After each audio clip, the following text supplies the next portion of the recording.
Before we dive into one of the most dramatic prophetic books ever written, imagine being chosen for an impossible mission before you were even born.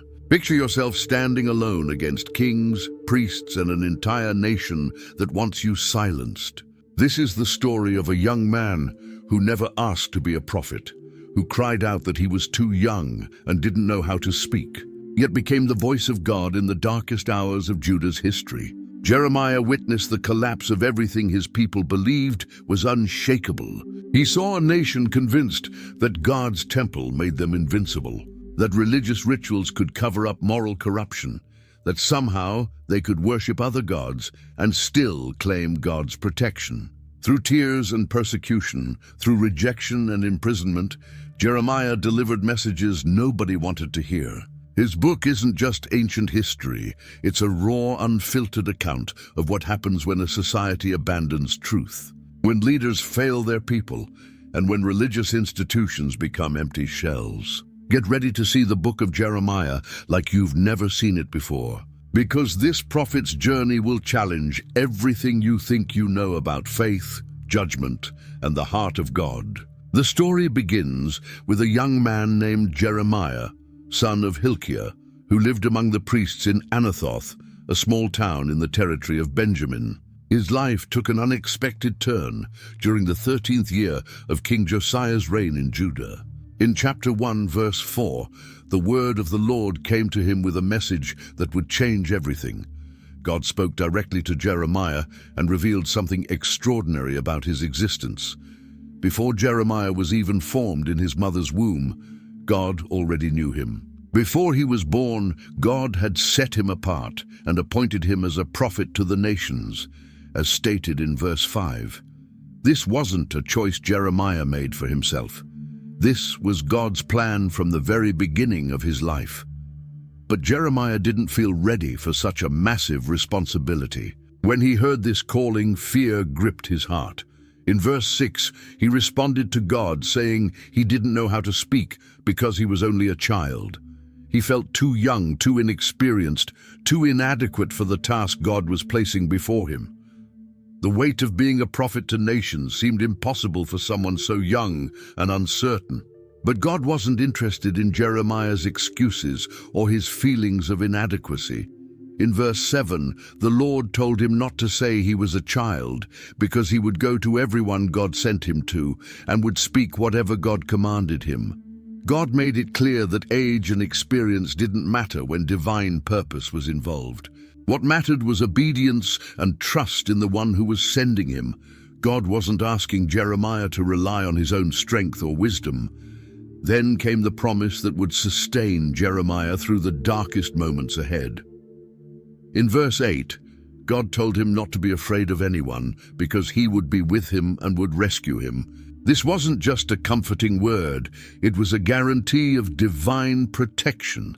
The road ahead would be dangerous, filled with opposition and threats, but God promised his presence would never leave. In verse 9, the Lord reached out his hand and touched Jeremiah's mouth, physically placing his words into him. God declared that he had put his words in Jeremiah's mouth, transforming this young man into his spokesperson on earth. In verse 10, God explained the nature of Jeremiah's ministry. He appointed him over nations and kingdoms to uproot and tear down, to destroy and overthrow, to build and to plant. This was a ministry of both judgment and restoration, of tearing down what was corrupt and building what was righteous. Jeremiah would be God's instrument to pronounce judgment on rebellious nations and to offer hope for those who would return. The calling was clear, the mission was set, and Jeremiah's life would never be the same. Immediately after his calling, God gave Jeremiah two powerful visions that would define the nature of his ministry and what was coming for Judah. In verse 11 of chapter 1, the Lord asked Jeremiah what he saw. Jeremiah answered that he saw the branch of an almond tree. This wasn't a random image chosen by chance. The almond tree was significant because it was the first tree to bloom in spring, awakening before all others. In verse 12, God explained that Jeremiah had seen correctly, because God was watching to see that his word was fulfilled. The Hebrew word for almond tree sounded like the word for watching, creating a wordplay that emphasized God's vigilance over his promises. God was alert and ready to bring his word to pass, just as the almond tree was alert to the changing seasons. Then came the second vision, darker and more ominous than the first. In verse 13, the word of the Lord came to Jeremiah again, asking what he saw. This time, Jeremiah saw a boiling pot tilting away from the north. The image was troubling, like a cauldron filled with scalding contents about to pour out in a specific direction. In verse 14, God interpreted this vision, explaining that disaster would be poured out from the north on all who lived in the land. This was a warning of invasion, of enemy armies that would soon sweep down from the north to destroy everything in their path. God went further in verse 15, declaring that he was about to summon all the peoples of the northern kingdoms. They would come and set up their thrones at the entrance of Jerusalem's gates, against all its surrounding walls and against all the towns of Judah. This was a prophecy of military conquest, of sieges and destruction that would shake the nation to its core. The enemy wouldn't just pass through, they would establish their authority right at the gates of the holy city. In verse 16, God explained the reason for this judgment. He would pronounce his judgments on his people because of their wickedness, in forsaking him, in burning incense to other gods, and in worshipping what their hands had made. The judgment wasn't arbitrary or cruel. It was the natural consequence of abandoning the one true God for worthless idols. But even as God revealed this terrible future, he strengthened Jeremiah for the battle ahead. In verse 17, God commanded him to get ready, to stand up and say everything he commanded. God warned Jeremiah not to be terrified by them, or God would terrify him before them. It was a moment of serious consecration, a call to courage in the face of overwhelming opposition. Then in verse 18, God made Jeremiah into a fortified city, an iron pillar and a bronze wall against the whole land, against the kings of Judah, its officials, its priests, and the people of the land. Jeremiah would stand alone against an entire nation, but he would stand strong because God made him strong. In verse 19, God promised that though they would fight against him, they would not overcome him, because God would be with him to rescue him. This promise would be tested again and again throughout Jeremiah's ministry. With his calling established and his mission clear, Jeremiah began his prophetic ministry. Chapter 2 opens with the word of the Lord coming to him in verse 1, commanding him to go and proclaim in the hearing of Jerusalem a message about their past relationship with God. In verse 2, God reminded them through Jeremiah of the devotion of their youth, how they loved him as a bride, how they followed him through the desert, through a land not sown. Those were the early days of Israel's relationship with God, fresh from their deliverance from Egypt, when their hearts were fully devoted to him and they trusted him completely. In verse 3, God declared that Israel was holy to the Lord, the first fruits of his harvest. Anyone who devoured them would be held guilty, and disaster would come upon them. God had protected his people like a jealous husband protects his bride. But something had gone terribly wrong since those early days. The passionate love had grown cold, the devoted service had turned to rebellion. In verse 5, through Jeremiah, God asked what fault their ancestors had found in him that they strayed so far from him, following worthless idols and becoming worthless themselves. It was a heartbreaking question from a God who had done nothing but love and protect his people. What had he done wrong? What had he failed to provide? God reminded them in verse 6 that they never asked where he was, the one who brought them up out of Egypt and led them through the barren wilderness, through a land of deserts and ravines, a land of drought and darkness, where no one traveled and no one lived. God had guided them through impossible terrain, provided for them when there was nothing, protected them when they were vulnerable. In verse 7, God spoke of how he brought them into a fertile land to eat its fruit and rich produce. But when they entered, they defiled his land and made his inheritance detestable. The gift had been rejected, the blessing had been turned into a curse. The indictment grew stronger and more specific. In verse 8, the priests never asked where the Lord was. Those who dealt with the law didn't know him. The leaders rebelled against him, and the prophets prophesied by Baal, following worthless idols. Every level of leadership had failed. The spiritual guides had become spiritually blind. In verse 11, God pointed out that no nation had ever changed its gods, even though they were not gods at all. Yet his people had exchanged their glory for worthless idols. The irony was devastating. Pagan nations remained loyal to false gods, while God's chosen people abandoned the true God. In verse 12, God called on the heavens to be appalled at this, to shudder with great horror because his people had committed two sins. In verse 13, God spelled them out clearly. They had forsaken him, the spring of living water, and had dug their own cisterns, broken cisterns that could not hold water. The image was powerful and tragic. They had abandoned the source of true life for containers that leaked and left them thirsty. They traded what worked for what didn't, what was eternal for what was temporary, what was satisfying for what left them empty. In verse 17, God asked if they had not brought this on themselves by forsaking him when he led them in the way. In verse 19, God declared that their wickedness would punish them, and their backsliding would rebuke them, making them know and see how evil and bitter it was to forsake the Lord and have no awe of him. Despite the severity of Judah's sin and the depth of their betrayal, God's heart still reached out for their return. In chapter 3, verse 1, God presented a scenario through Jeremiah. If a man divorced his wife and she left him and married another man, should he return to her again? Wouldn't the land be completely defiled? According to the law, such a reunion was forbidden. But God declared that they had lived as a prostitute with many lovers. Yet he was still calling them to return to him. The mercy in this invitation was staggering, given how deeply they had betrayed him. God was willing to break his own principles to bring his people back.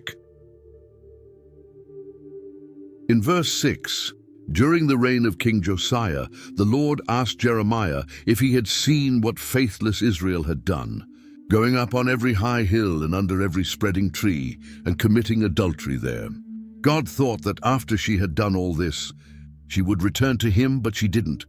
As stated in verse 7, her unfaithful sister Judah saw this, witnessed Israel's punishment, and should have learned from it. Yet in verse 8, even after God gave faithless Israel her certificate of divorce and sent her away because of all her adulteries, Judah had no fear and went out and committed adultery too. Judah watched her sister nation destroyed for idolatry and thought she could get away with the same sin. In verse 10, God observed that in spite of all this, Judah's unfaithful sister didn't return to him with all her heart, but only in pretense. There had been religious reforms under King Josiah, but the people's hearts hadn't truly changed. They went through the motions without genuine repentance. Yet God's desire for restoration remained. In verse 12, God commanded Jeremiah to proclaim these words toward the north, calling faithless Israel to return, because God was merciful and would not be angry forever. The invitation was open. The door was not closed. The only requirement was stated in verse 13, acknowledge your guilt, that you have rebelled against the Lord your God, scattered your favors to foreign gods under every spreading tree, and have not obeyed him. God wasn't asking for elaborate rituals or expensive sacrifices. He wanted honesty, admission of wrong, and a genuine turning back to him. In verse 14, God called them to return because he was their husband, promising to choose them and bring them to Zion. In verse 22, God called to the faithless children to return, and he would cure them of backsliding. The promise was healing, restoration, and renewed relationship. The call to repentance carried with it a warning of what would happen if they refused to turn back to God. Chapter 4 shifts from invitation to warning. In verse 1, God declared that if Israel would return, they should return to him. If they put their detestable idols out of his sight and no longer went astray, and if in a truthful, just, and righteous way they swore by his name, then the nations would be blessed by him, and in him they would glory. The choice was theirs: return and live, or refuse and face the consequences. In verse 3, God told the men of Judah and people of Jerusalem to break up their unplowed ground and not to sow among thorns. Their hearts had become hard like packed earth, unable to receive God's word. In verse 4, he commanded them to circumcise themselves to the Lord, to circumcise their hearts, or his wrath would break out and burn like fire because of the evil they had done. External religion wasn't enough. God wanted internal transformation. Then came the announcement of judgment. In verse 5, God instructed Jeremiah to announce in Judah and proclaim in Jerusalem to sound the trumpet throughout the land, crying aloud and saying to gather together and flee to the fortified cities. In verse 6, the message was urgent. Raise the signal to go to Zion, flee for safety without delay, because God was bringing disaster from the north, even terrible destruction. The time for warning was running out. Action needed to be taken immediately. The imagery became vivid and terrifying. In verse 7, God described a lion coming up from his thicket, a destroyer of nations who had set out and left his place to lay waste their land. Their towns would lie in ruins without inhabitant. In verse 13, the enemy was compared to clouds, his chariots like a whirlwind, his horses swifter than eagles, bringing woe because they were ruined. The invasion was depicted as an overwhelming force that would sweep through the land with devastating speed and power. There would be no escape, no defense strong enough to withstand it. In verse 19, Jeremiah himself seemed to cry out in anguish, expressing the pain he felt at what was coming. He wrote of his anguish, how his heart pounded within him, how he couldn't keep silent because he had heard the sound of the trumpet and the battle cry. In verse 20, disaster followed disaster, with the whole land laid waste. Suddenly his tents were destroyed, his shelter in a moment. The prophet was so connected to his people that their future suffering became his present agony. He felt their pain before it even happened.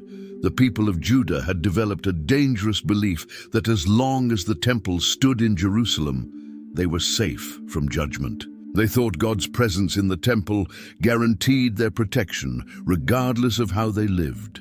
Chapter 7 addresses this false confidence directly and forcefully. In verse 1, the word came to Jeremiah from the Lord, and in verse 2, God commanded him to stand at the gate of the Lord's house and proclaim a message to all the people of Judah who came to worship there. This wasn't a private word, it was a public confrontation. In verse 3, God declared through Jeremiah that if they really changed their ways and actions and dealt with each other justly, then he would let them live in that place. The condition was clear, genuine change in behavior, not just religious ritual. But in verse 4, God warned them not to trust in deceptive words that said the temple of the Lord.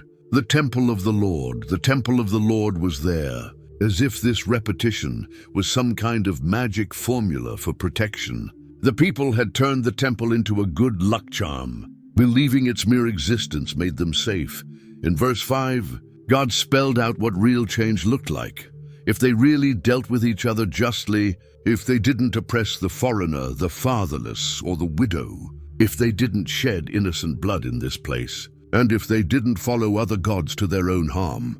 In verse 8, God pointed out that they were trusting in deceptive words that were worthless, exposing the emptiness of their confidence. Their trust was misplaced, and their security was an illusion.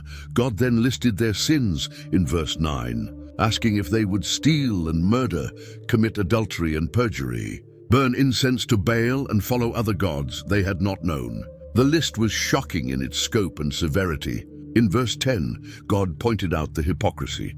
They would then come and stand before him in the house that bore his name and say they were safe to do all these detestable things. They were using the temple as a hideout, a place to run after committing sins. thinking God's house would protect them from God's judgment. In verse 11, God asked if the house that bore his name had become a den of robbers to them, adding that he had been watching. Nothing was hidden from his sight. To drive his point home, God told Jeremiah in verse 12 to go to the place in Shiloh where he first made a dwelling for his name and see what he did to it because of the wickedness of his people Israel. Shiloh was where the tabernacle once stood, the place where God's presence dwelt before the temple was built. But God had allowed it to be destroyed when his people persisted in sin.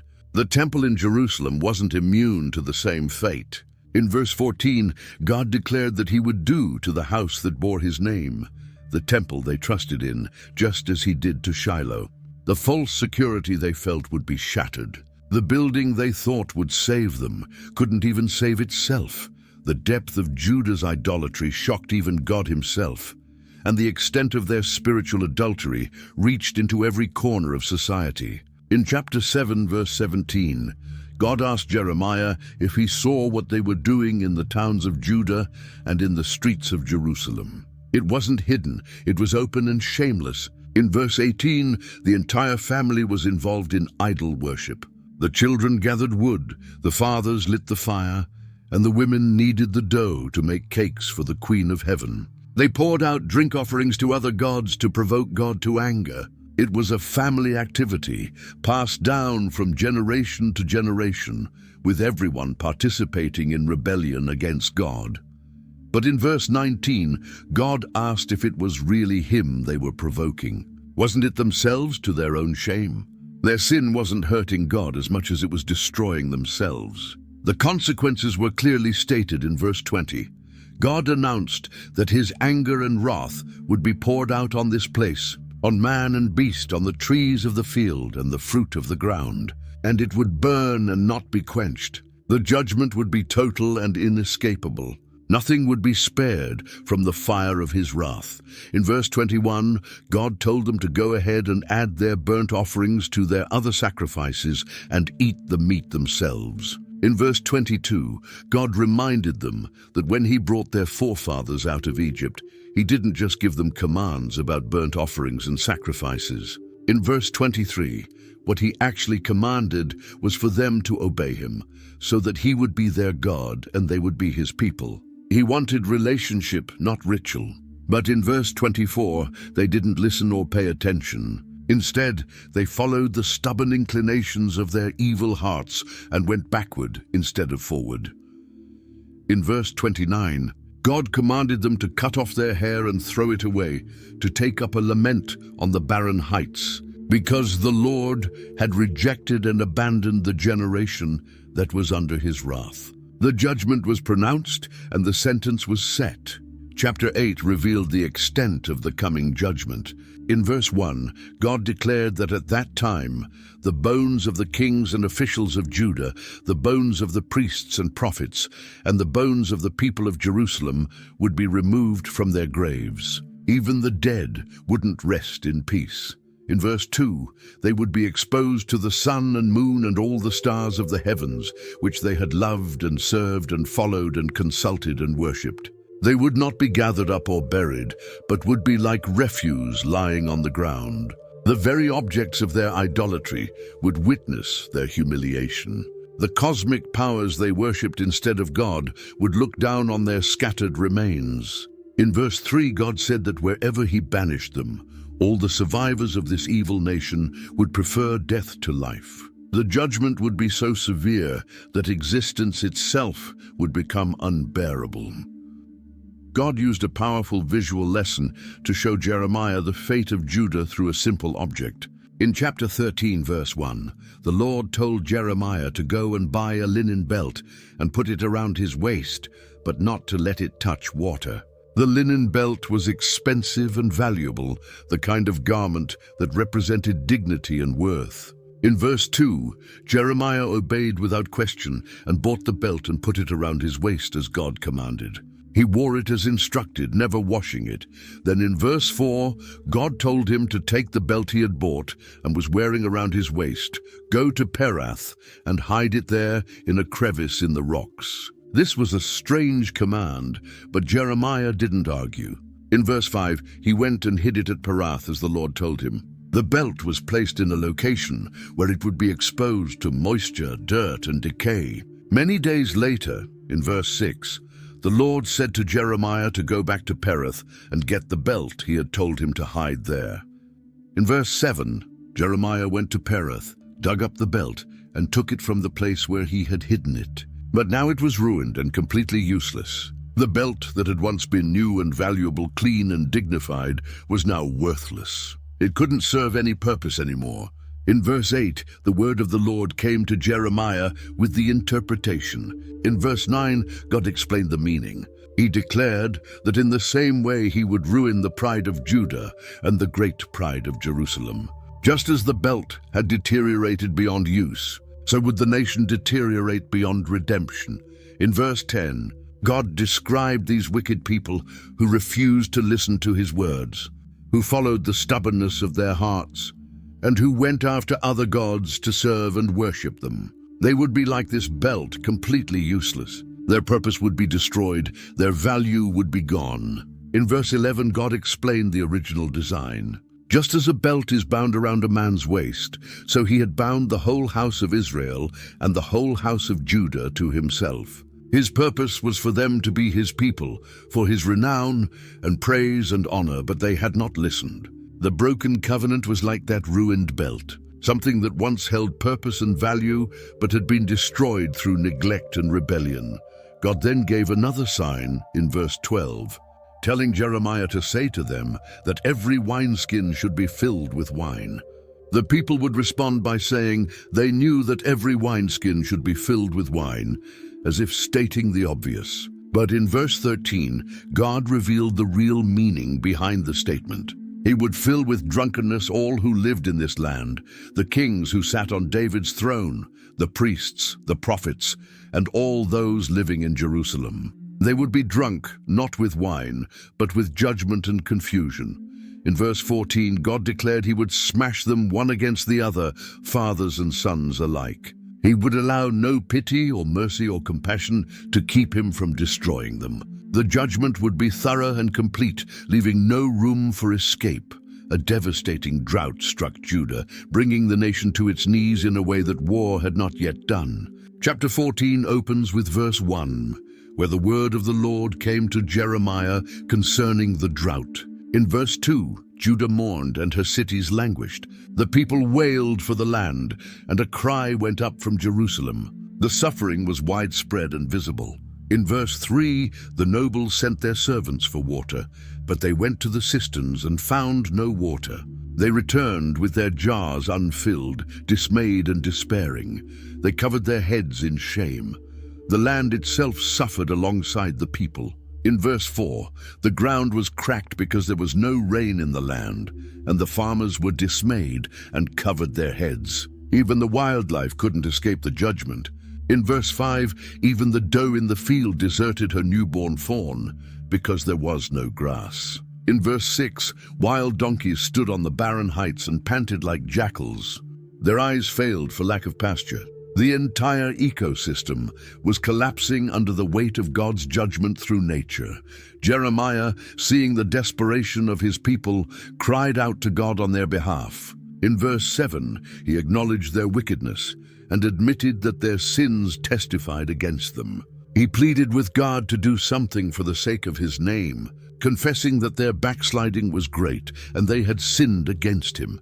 In verse 8, Jeremiah called God the hope of Israel, its savior in times of distress, asking why he was like a stranger in the land, like a traveler who stayed only a night. In verse 9, he asked why God seemed like a man taken by surprise, like a warrior powerless to save. Yet he reminded God that they were his people and bore his name, begging him not to forsake them.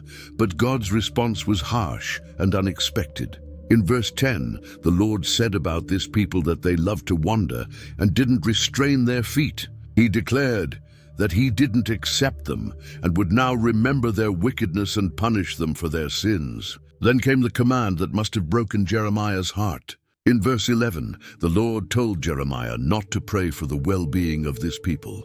God was forbidding intercession, shutting the door on the prophet's pleas. In verse 12, God explained that although they fasted, he would not listen to their cry. Though they offered burnt offerings and grain offerings, he would not accept them. Instead, he would destroy them with the sword, famine, and plague. The three instruments of judgment were named, and there was no escaping them. Jeremiah tried one more approach. In verse 13, he said to the Lord that the prophets kept telling the people they wouldn't see the sword or suffer famine, that God would give them lasting peace in this place. Jeremiah was pointing out that false prophets were contradicting God's true message, but God's response in verse 14 was clear and damning. The Lord said to him that the prophets were prophesying lies in his name. He had not sent them or appointed them or spoken to them. They were prophesying false visions, divinations, idolatries, and the delusions of their own minds. In verse 15, God pronounced judgment on these lying prophets. He declared that those prophets who were prophesying in his name, though he didn't send them, and who were saying no sword or famine would touch this land, would themselves perish by sword and famine. In verse 16, the people who were listening to them would be thrown out into the streets of Jerusalem because of the famine and sword, with no one to bury them, their wives, sons, or daughters. God would pour out on them the calamity they deserved. God asked something unusual and difficult from Jeremiah, something that would set him apart from everyone around him. In chapter 16, verse 1, the word of the Lord came to Jeremiah with a personal command. In verse 2, God told him clearly that he must not marry and have sons or daughters in this place. This wasn't a suggestion or a spiritual discipline, it was a direct order. In a culture where marriage and children were expected, where being unmarried was considered strange and even shameful, Jeremiah was commanded to remain alone. God explained the reason behind this command in verse 3. He said that concerning the sons and daughters born in this land, and the women who were their mothers, and the men who were their fathers, in verse 4, they would die of deadly diseases. They wouldn't be mourned or buried, but would be like refuse lying on the ground. They would perish by sword and famine, and their dead bodies would become food for the birds of the air and the beasts of the earth. Jeremiah's celibacy was a living prophecy, a sign that bringing children into this doomed society was pointless because they had no future. But the command went beyond marriage. In verse 5, the Lord told Jeremiah not to enter a house where there was a funeral meal. He wasn't to go to mourn or show sympathy because God had withdrawn his blessing, his love, and his pity from this people. The normal social obligations of community life were forbidden to Jeremiah. In verse 6, God declared that both high and low would die in this land. They wouldn't be buried or mourned, and no one would cut himself or shave his head for them. The traditional mourning practices would cease because death would become so common that it lost its significance. In verse 7, no one would offer food to comfort those who mourned for the dead, not even for a father or mother. No one would offer a drink to console them. The social fabric that held communities together during grief would be torn apart. Then in verse 8, God added another restriction. Jeremiah wasn't to enter a house where there was feasting and sit down to eat and drink. He couldn't participate in celebrations either. No mourning, no celebrating. Complete social isolation. God explained the purpose in verse 9. The Lord Almighty, the God of Israel, declared that before their eyes and in their days he would bring an end to the sounds of joy and gladness and the voices of bride and bridegroom in this place. The joy Jeremiah couldn't participate in would soon disappear entirely.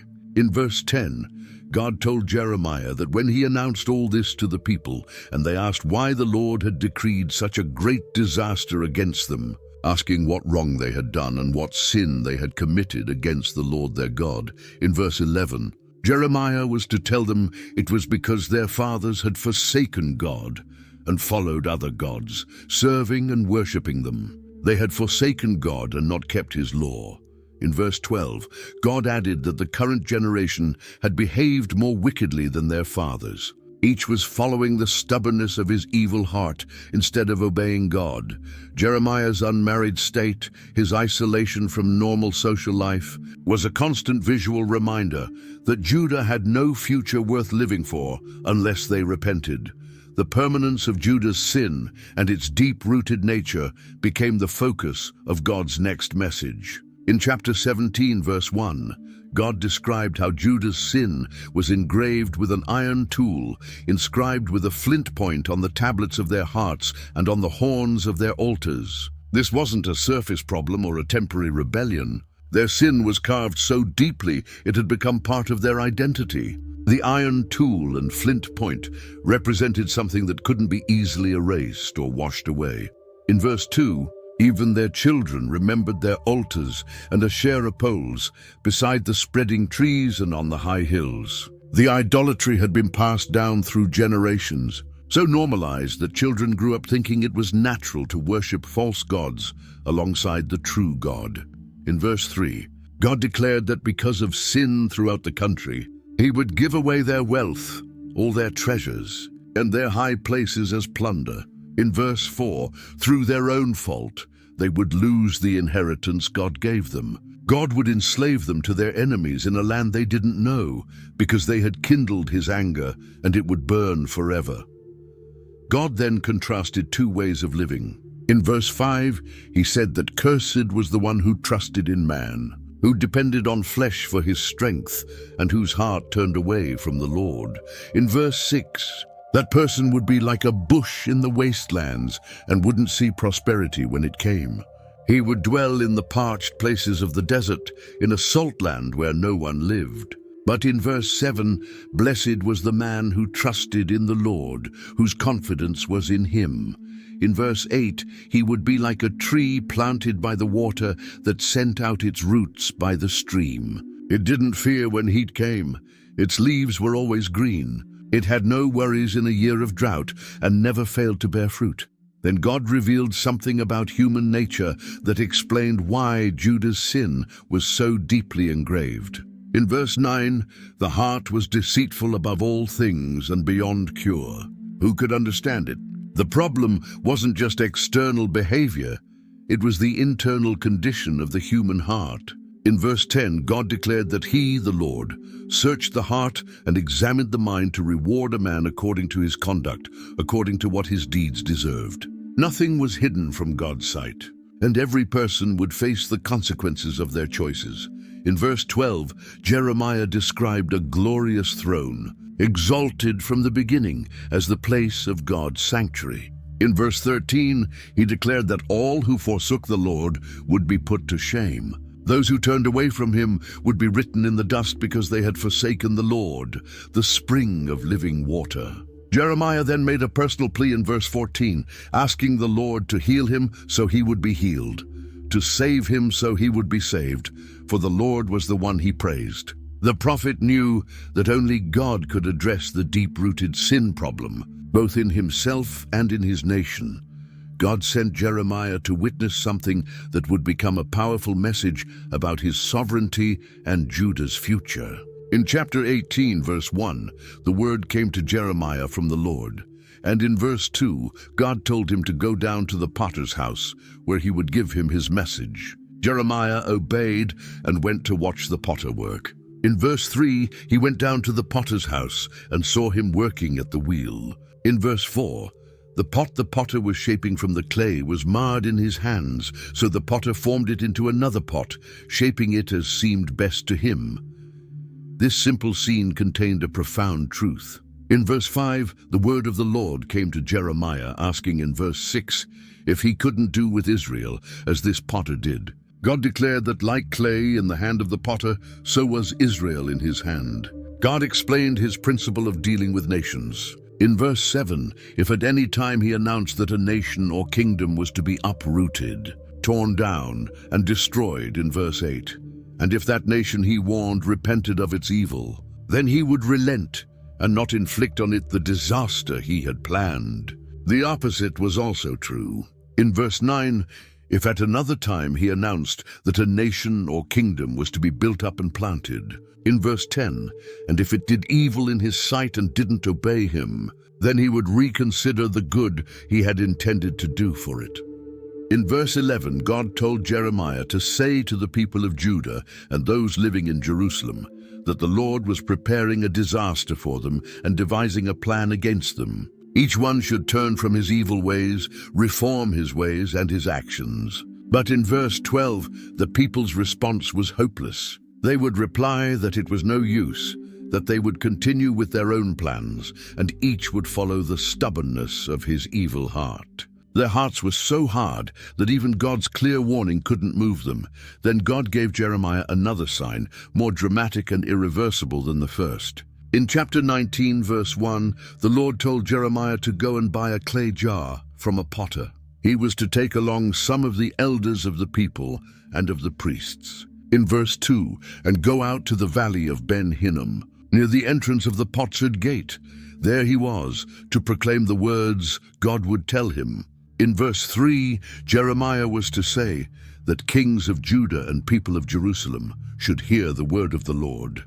The Lord Almighty, the God of Israel, declared he was going to bring a disaster on this place that would make the ears of everyone who heard of it tingle. In verse 4, God explained it was because they had forsaken him and made this a place of foreign gods. They had burned sacrifices in it to gods that neither they, nor their fathers, nor the kings of Judah ever knew, and they had filled this place with the blood of the innocent. In verse 5, they had built the high places of Baal to burn their sons in the fire as offerings to Baal, something God never commanded or mentioned, nor did it enter his mind. The horror of child sacrifice had reached an unbearable level. In verse 10, after proclaiming these words, God told Jeremiah to break the jar while those who went with him watched. In verse 11, he was to tell them that the Lord Almighty said he would smash this nation and this city just as this potter's jar was smashed and couldn't be repaired. Unlike the clay in the potter's hand that could be reshaped, this jar once broken was beyond repair. They would bury the dead in Topheth until there was no more room. After delivering God's message about the broken jar, Jeremiah returned to face the consequences of his prophecy. In chapter 20, verse 1, when the priest Pashhur son of Immer, the chief officer in the temple of the Lord, heard Jeremiah prophesying these things, in verse 2, he had Jeremiah the prophet beaten and put in the stocks at the upper gate of Benjamin at the Lord's temple. This was the first recorded physical persecution Jeremiah suffered for speaking God's word. The chief priest, who should have been leading the people toward God, instead attacked God's messenger the next day. In verse 3, when Pashhur released him from the stocks, Jeremiah didn't back down or soften his message. He said to Pashhur that the Lord's name for him wasn't Pashhur but Magor Misabib, which meant terror on every side. Jeremiah was renaming the priest according to his destiny. In verse 4, God declared through Jeremiah that he would make Pashhur a terror to himself and all his friends. With their own eyes, they would see them fall by the sword of their enemies. God would hand all Judah over to the king of Babylon, who would carry them away to Babylon or put them to the sword. In verse 5, God said he would hand over to their enemies all the wealth of this city, all its products, all the treasures of the kings of Judah. They would take it away as plunder and carry it off to Babylon. In verse 6, God told Pashhur that he and all who lived in his house would go into exile to Babylon. There he would die and be buried, he and all his friends to whom he had prophesied lies. The priest who persecuted the true prophet would himself become a victim of the very judgment he refused to believe was coming. This physical abuse and imprisonment pushed Jeremiah into a dark place emotionally and spiritually. The weight of his calling and the rejection he faced began to crush him. The persecution wasn't just from strangers. It came from religious leaders, from those who claimed to serve the same God Jeremiah served. The beating and the stocks were public humiliation, designed to silence him and discredit his message. But even in chains, Jeremiah continued to speak truth to power. showing a courage that came only from divine calling. The persecution and isolation took a severe toll on Jeremiah's spirit, leading him to express some of the most raw and honest prayers ever recorded in Scripture. In chapter 20, verse 7, Jeremiah cried out to God, saying he had deceived him, and he was deceived. God was stronger than him and had prevailed. Jeremiah had become a laughingstock all day long, and everyone mocked him. These were shocking words from a prophet, accusing God of deception, but God allowed them to be recorded, showing that honest struggle with God was permitted. In verse 8, Jeremiah explained that whenever he spoke, he cried out proclaiming violence and destruction. So the word of the Lord had brought him insult and reproach all day long. The message God gave him to deliver made him hated by everyone around him. But in verse 9, when Jeremiah tried to stop prophesying, saying he wouldn't mention God or speak anymore in his name, God's word was in his heart like a fire shut up in his bones. He was weary of holding it in, and indeed he couldn't. The calling was so strong that silence was impossible, even though speaking brought suffering. In verse 10, Jeremiah heard many whispering about him. Terror was on every side, the same phrase he had spoken over Pashur. People were saying to report him, and they would report him. All his friends were waiting for him to slip, saying perhaps he would be deceived so they could prevail over him and take their revenge on him. The prophet was surrounded by enemies, even among those he once called friends. But in verse 11, Jeremiah declared that the Lord was with him like a mighty warrior, so his persecutors would stumble and not prevail. They would fail and be thoroughly disgraced because they wouldn't succeed. Their dishonor would never be forgotten. In verse 12, Jeremiah called on the Lord Almighty, who examined the righteous and probed the heart and mind, asking to see God's vengeance upon them, for to God he had committed his cause. Then in verse 13, his mood shifted dramatically.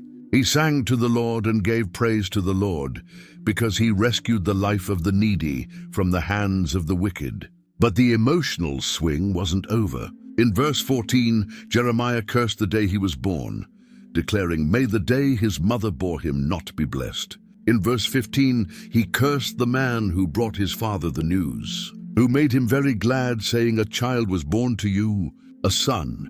In verse 16, Jeremiah wished that man would be like the towns the Lord overthrew without pity. May he hear wailing in the morning and a battle cry at noon. In verse 17, for he didn't kill Jeremiah in the womb, with his mother as his grave, and her womb enlarged forever. In verse 18, Jeremiah asked why he ever came out of the womb, to see trouble and sorrow, and to end his days in shame. These laments revealed the depth of Jeremiah's suffering and the humanity of God's prophets. They weren't superhuman or emotionally detached. They felt pain, doubt, and despair just like anyone else. God had specific messages for the kings who ruled Judah during Jeremiah's ministry, and none of those messages brought comfort. In chapter 21, verse 1, the word came to Jeremiah from the Lord, when King Zedekiah sent to him Pashur, son of Malchijah, and the priest Zephaniah, son of Maaseiah. They brought a request in verse 2, asking Jeremiah to inquire of the Lord for them, because Nebuchadnezzar, king of Babylon, was attacking them. Perhaps the Lord would perform wonders for them, as in times past, so that Nebuchadnezzar would withdraw from them. But Jeremiah's answer in verse 3 brought no hope. He told them to tell Zedekiah in verse 4 that the God of Israel said he was about to turn against them the weapons of war that were in their hands, which they were using to fight the king of Babylon and the Babylonians who were besieging them outside the wall. God himself would gather them inside this city. In verse 5, God would fight against them with an outstretched hand and a mighty arm in anger and fury and great wrath. The nation's own God was taking the side of their enemies. In chapter 22, verse 1, the Lord told Jeremiah to go down to the palace of the king of Judah and proclaim this message there. In verse 2, he was to say that the king of Judah, who sat on David's throne, should hear the word of the Lord, he and his officials and his people who came through these gates. In verse 3, God commanded them to do what was just and right. to rescue from the hand of his oppressor the one who had been robbed, to do no wrong or violence to the alien, the fatherless, or the widow, and not to shed innocent blood in this place. In verse 4, God promised that if they were careful to carry out these commands, then kings who sat on David's throne would come through the gates of this palace, riding in chariots and on horses, accompanied by their officials and their people.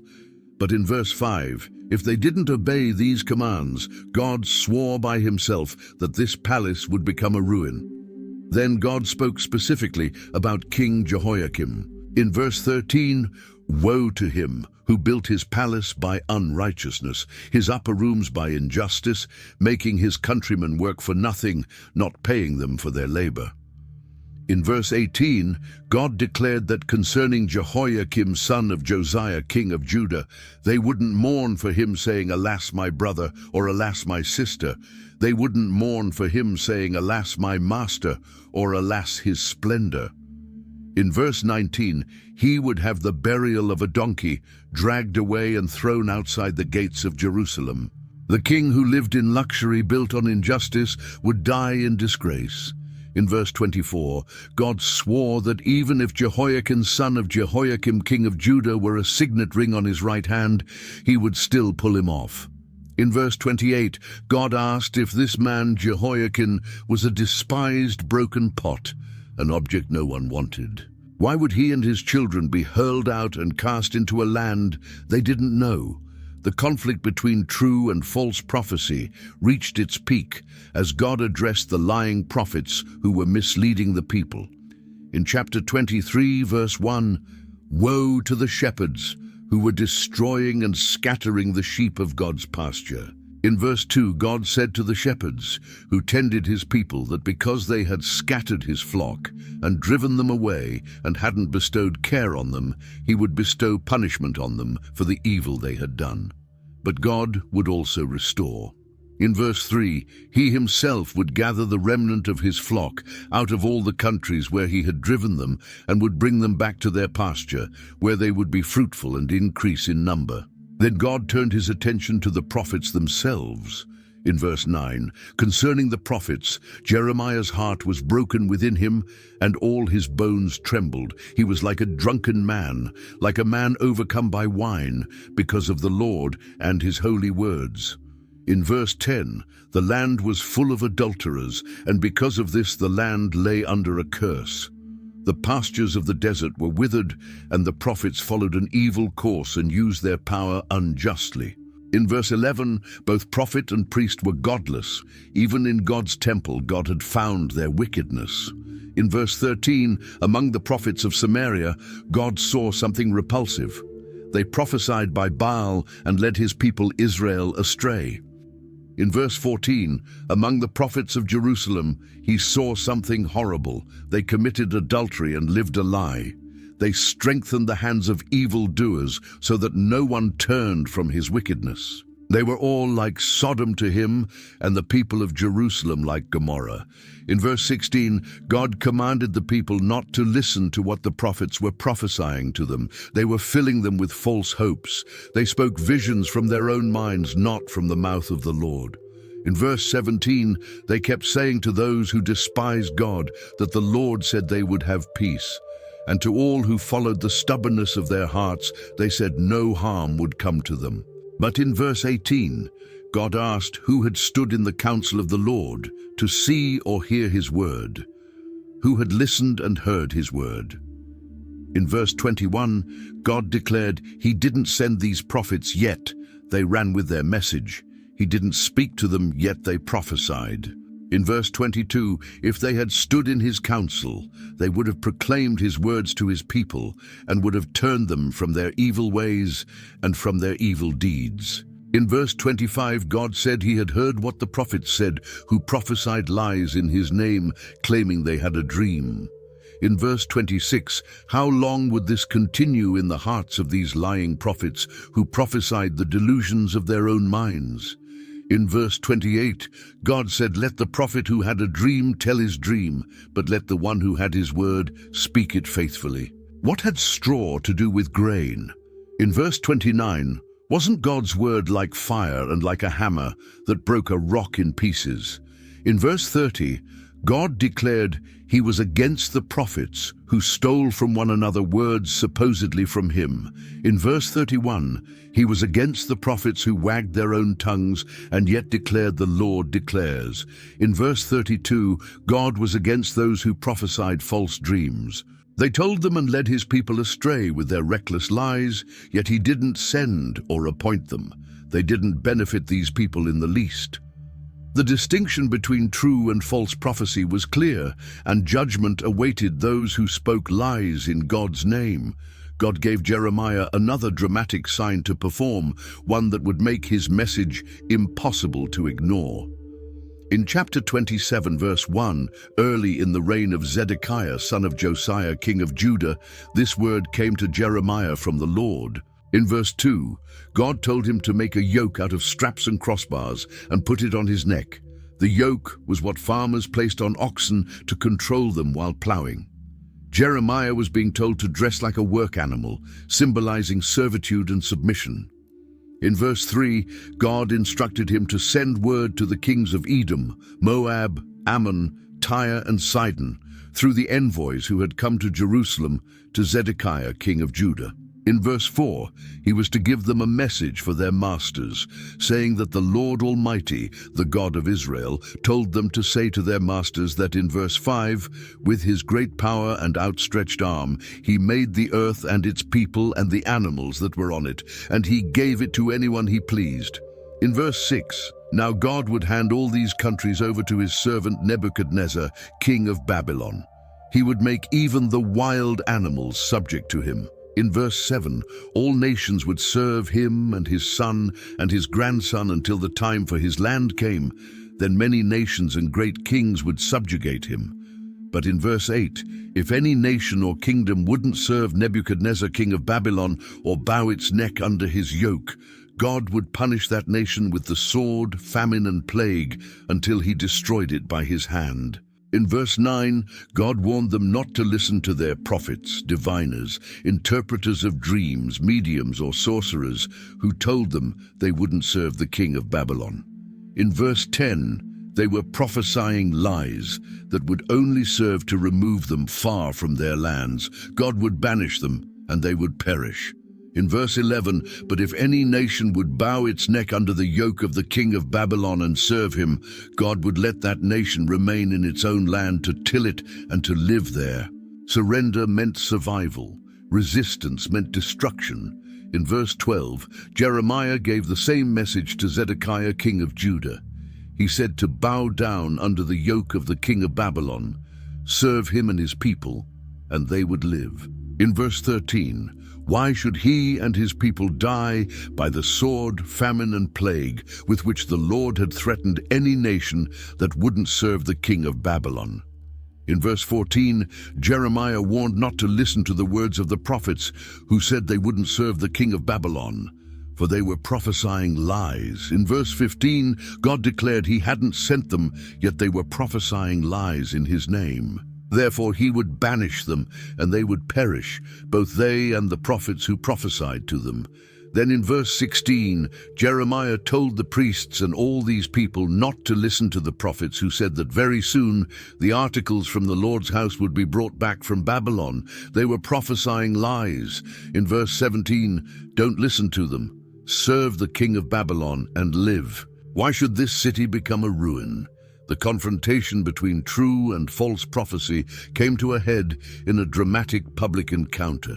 In chapter 28, verse 1, in the 5th month of that same year, the 4th year, early in the reign of Zedekiah, king of Judah, the prophet Hananiah, son of Azur, who was from Gibeon, said to Jeremiah in the house of the Lord, in the presence of the priests, and all the people that in verse 2, the Lord Almighty, the God of Israel, said he would break the yoke of the king of Babylon. In verse 3, within 2 years, he would bring back to this place all the articles of the Lord's house that Nebuchadnezzar, king of Babylon, removed from here and took to Babylon. In verse 4, Hananiah added that God would also bring back to this place Jehoiakim son of Jehoiakim, king of Judah, and all the other exiles from Judah who went to Babylon, for he would break the yoke of the king of Babylon. This prophecy was the exact opposite of what Jeremiah had been saying. It was comforting, nationalistic, and told the people exactly what they wanted to hear. The prophet Jeremiah replied to the prophet Hananiah before the priests and all the people who were standing in the house of the Lord. In verse 6, Jeremiah said, "Amen, may the Lord do so." May the Lord fulfill the words Hananiah had prophesied by bringing the articles of the Lord's house and all the exiles back to this place from Babylon. But Jeremiah wasn't agreeing with Hananiah. In verse 7, he said, "Nevertheless, listen to what he had to say in his hearing and in the hearing of all the people." In verse 8, from early times, the prophets who preceded both Jeremiah and Hananiah had prophesied war, disaster, and plague against many countries and great kingdoms. In verse 9, but the prophet who prophesied peace would be recognized as one truly sent by the Lord only if his prediction came true. True prophecy had a track record of warning about judgment, while false prophecy promised easy peace. In verse 10, then the prophet Hananiah took the yoke off the neck of the prophet Jeremiah and broke it. In verse 11, he said before all the people that the Lord said in the same way he would break the yoke of Nebuchadnezzar, king of Babylon, off the neck of all the nations within 2 years. At this, the prophet Jeremiah went on his way. It appeared that Hananiah had won the confrontation. He broke the yoke, made his bold prediction, and Jeremiah walked away without responding. But shortly after the prophet Hananiah had broken the yoke off the neck of the prophet Jeremiah, the word of the Lord came to Jeremiah in verse 12. In verse 13, God told him to go and tell Hananiah that the Lord said he had broken a wooden yoke, but in its place he would get a yoke of iron. In verse 14, the Lord Almighty, the God of Israel, said he would put an iron yoke on the necks of all these nations to make them serve Nebuchadnezzar, king of Babylon, and they would serve him. God would even give him control over the wild animals. Then, in verse 15, the prophet Jeremiah said to Hananiah, the prophet, that he should listen, that the Lord hadn't sent him, yet he had persuaded this nation to trust in lies. In verse 16, therefore, the Lord said he was about to remove Hananiah from the face of the earth. This very year he was going to die because he had preached rebellion against the Lord. The judgment was specific and immediate. In verse 17, in the 7th month of that same year, Hananiah the prophet died. The false prophet who promised peace was dead within 2 months of his confrontation with Jeremiah, proving who spoke God's true word. With some of the people already in exile in Babylon, Jeremiah wrote them a letter with instructions for how to live in captivity.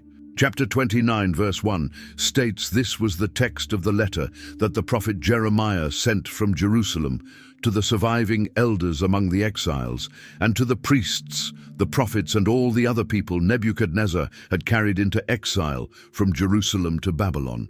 In verse 4, the Lord Almighty, the God of Israel, said to all those he carried into exile from Jerusalem to Babylon, in verse 5, build houses and settle down, plant gardens and eat what they produce. In verse 6, they should marry and have sons and daughters, find wives for their sons, and give their daughters in marriage, so that they too may have sons and daughters. Increase in number there, and don't decrease. In verse 7, also they should seek the peace and prosperity of the city to which God had carried them into exile. They should pray to the Lord for it, because if it prospered, they too would prosper. This was revolutionary advice. Instead of resisting or plotting rebellion, they were to settle in, build lives, and work for the good of Babylon itself. In verse 8, God warned them not to let the prophets and diviners among them deceive them. They shouldn't listen to the dreams they encouraged them to have. In verse 9, they were prophesying lies in his name. God hadn't sent them. Then came a promise that would sustain them through decades of exile. In verse 10, when 70 years were completed for Babylon, God would come to them and fulfill his gracious promise to bring them back to this place. The exile had a time limit. It wasn't permanent. In verse 11, God declared that he knew the plans he had for them, plans to prosper them and not to harm them, plans to give them hope and a future. In verse 12, then they would call upon him and come and pray to him, and he would listen to them. In verse 13, they would seek him and find him when they sought him with all their heart. In verse 14, God would be found by them and would bring them back from captivity. He would gather them from all the nations and places where he had banished them and would bring them back to the place from which he carried them into exile. But for those still in Jerusalem who refused to surrender, the message was different. In verse 17, God said he would send the sword, famine and plague against them, and would make them like poor figs that were so bad they couldn't be eaten. In verse 18, he would pursue them with the sword, famine and plague, and would make them abhorrent to all the kingdoms of the earth, and an object of cursing and horror, of scorn and reproach, among all the nations where he drove them. The contrast was clear. Those who accepted exile and settled in would eventually return, while those who resisted in Jerusalem would face total destruction. In the midst of judgment and destruction, God gave Jeremiah messages of hope that looked beyond the immediate crisis to a glorious future. Chapter 30, verse 1 states the word came to Jeremiah from the Lord. In verse 2, the Lord, the God of Israel, said to write in a book all the words he had spoken to him. In verse 3, the days were coming when God would bring his people Israel and Judah back from captivity and restore them to the land he gave their forefathers to possess. In verse 5, God said they heard cries of fear and terror, not peace. In verse 6, he asked them to ask and see if a man could give birth. Why then did he see every strong man with his hands on his stomach like a woman in labor, every face turned deathly pale? In verse 7, how awful that day would be, none would be like it. It would be a time of trouble for Jacob, but he would be saved out of it. This pointed to a coming time of unprecedented difficulty, but survival was guaranteed. In verse 10, God told them not to fear his servant Jacob, not to be dismayed, Israel. He would surely save them out of a distant place, their descendants from the land of their exile. Jacob would again have peace and security, and no one would make him afraid.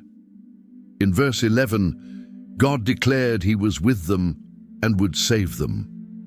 Though he completely destroyed all the nations among which he scattered them, he wouldn't completely destroy them.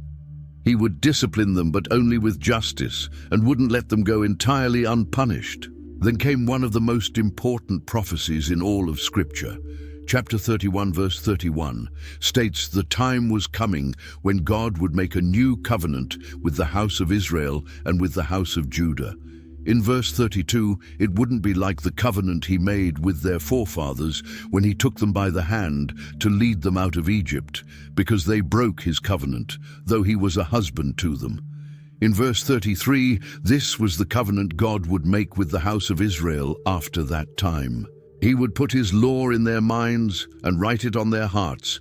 He would be their God, and they would be his people. In verse 34, no longer would a man teach his neighbor or a man his brother, saying, "Know the Lord," because they would all know him, from the least of them to the greatest. For God would forgive their wickedness and would remember their sins no more. This new covenant would be internal rather than external, written on hearts rather than stone tablets. It would bring complete forgiveness and direct knowledge of God for everyone, not just priests and prophets. This promise looked far beyond the return from Babylon to a fundamental transformation of the relationship between God and his people. God expanded on his promises of restoration with vivid imagery of a renewed nation. In chapter 31, verse 4, he would build them up again, and they would be rebuilt, virgin Israel. Again, they would take up their tambourines and go out to dance with the joyful. In verse 5, again they would plant vineyards on the hills of Samaria, and the farmers would plant them and enjoy their fruit. The picture was of normal life restored, of agriculture and celebration, of productivity and joy. In verse 8, God declared he would bring them from the land of the north and gather them from the ends of the earth. Among them would be the blind and the lame, expectant mothers and women in labor. A great throng would return. In verse 9, they would come with weeping, and God would lead them with consolation. He would guide them beside streams of water on a level path where they wouldn't stumble, because he was Israel's father, and Ephraim was his firstborn son. The journey home would be gentle, accommodating the weak and vulnerable. In verse 10, nations were told to hear the word of the Lord and proclaim it in distant coastlands, that he who scattered Israel would gather them and would watch over his flock like a shepherd. In verse 11, for the Lord would ransom Jacob and redeem them from the hand of those stronger than they. In verse 12, they would come and shout for joy on the heights of Zion and would rejoice in the bounty of the Lord, the grain, the new wine, and the oil, the young of the flocks and herds. They would be like a well-watered garden, and they would sorrow no more. In verse 13, then maidens would dance and be glad, young men and old as well. God would turn their mourning into gladness and would give them comfort and joy instead of sorrow. In verse 14, he would satisfy the priests with abundance, and his people would be filled with his bounty. The restoration wouldn't be partial or limited, it would be complete and overflowing. In verse 23, the Lord Almighty, the God of Israel, said, when he brought them back from captivity, the people in the land of Judah and in its towns would once again use these words, the Lord bless you, righteous dwelling, sacred mountain. In verse 27, the days were coming when God would plant the house of Israel and the house of Judah with the offspring of men and of animals. In verse 28, just as he watched over them to uproot and tear down, to overthrow, destroy, and bring disaster, so he would watch over them to build and to plant. The same attention God gave to judgment would be given to restoration. In verse 29, in those days people would no longer say the fathers ate sour grapes and the children's teeth were set on edge. In verse 30, instead, everyone would die for his own sin, and whoever ate sour grapes would have his own teeth set on edge. Individual responsibility would replace generational punishment. While Jerusalem was under siege and destruction seemed certain, God told Jeremiah to do something that appeared completely irrational. In chapter 32, verse 1, the word came to Jeremiah from the Lord in the 10th year of Zedekiah king of Judah, which was the 18th year of Nebuchadnezzar. In verse 2, the army of the king of Babylon was then besieging Jerusalem, and Jeremiah the prophet was confined in the courtyard of the guard in the royal palace of Judah. The situation was desperate, and Jeremiah was imprisoned. In verse 6, Jeremiah said the word of the Lord came to him, telling him in verse 7 that Hanamel, son of Shallum, his uncle, was going to come to him and say to buy his field at Anathoth, because as nearest relative it was his right and duty to buy it. In verse 8 then, just as the Lord had said, Hanamel his cousin came to him in the courtyard of the guard and said to buy his field at Anathoth in the territory of Benjamin. Since it was his right to redeem it and possess it, he should buy it for himself. Jeremiah knew this was the word of the Lord. In verse 9, Jeremiah bought the field at Anathoth from his cousin Hanamel and weighed out for him 17 shekels of silver. In verse 10, he signed and sealed the deed, had it witnessed, and weighed out the silver on the scales. In verse 11, he took the deed of purchase, the sealed copy containing the terms and conditions, as well as the unsealed copy. In verse 12, and he gave this deed to Baruch, son of Neriah, the son of Messiah, in the presence of his cousin Hanamel, and of the witnesses who had signed the deed, and of all the Jews sitting in the courtyard of the guard. In verse 13, in their presence, Jeremiah gave Baruch these instructions. In verse 14, the Lord Almighty, the God of Israel, said to take these documents, both the sealed and unsealed copies of the deed of purchase, and put them in a clay jar so they would last a long time. In verse 15, "For the Lord Almighty, the God of Israel, said houses, fields, and vineyards would again be bought in this land." This was an act of faith in the midst of disaster. Buying property in a city about to be destroyed was a prophetic statement that the land would be inhabited again, that there was a future beyond the coming judgment. After Jeremiah had given the deed of purchase to Baruch, he prayed to the Lord. In verse 17, he acknowledged that God had made the heavens and the earth by his great power and outstretched arm, and nothing was too hard for him. In verse 24, Jeremiah pointed out that the siege ramps were built up to take the city, and because of the sword, famine, and plague, the city would be handed over to the Babylonians who were attacking it. What God said would happen was happening, and God saw it himself. In verse 25, yet God told him to buy the field with silver and have the transaction witnessed, even though the city would be handed over to the Babylonians. God answered Jeremiah's confusion. In verse 27, he declared that he was the Lord, the God of all mankind. Was anything too hard for him? In verse 36, God acknowledged that they were saying about this city that by the sword, famine, and plague it would be handed over to the king of Babylon. But in verse 37, he would surely gather them from all the lands where he banished them in his furious anger and great wrath. He would bring them back to this place and let them live in safety. In verse 42, just as he brought all this great calamity on this people, so he would give them all the prosperity he promised them. In verse 43, once more fields would be bought in this land, of which they said it was a desolate waste, without men or animals, for it had been handed over to the Babylonians. The moment Jeremiah had warned about for decades finally arrived. In chapter 34, verse 1, while Nebuchadnezzar, king of Babylon, and all his army, and all the kingdoms and peoples in the empire he ruled, were fighting against Jerusalem and all its surrounding towns, this word came to Jeremiah from the Lord.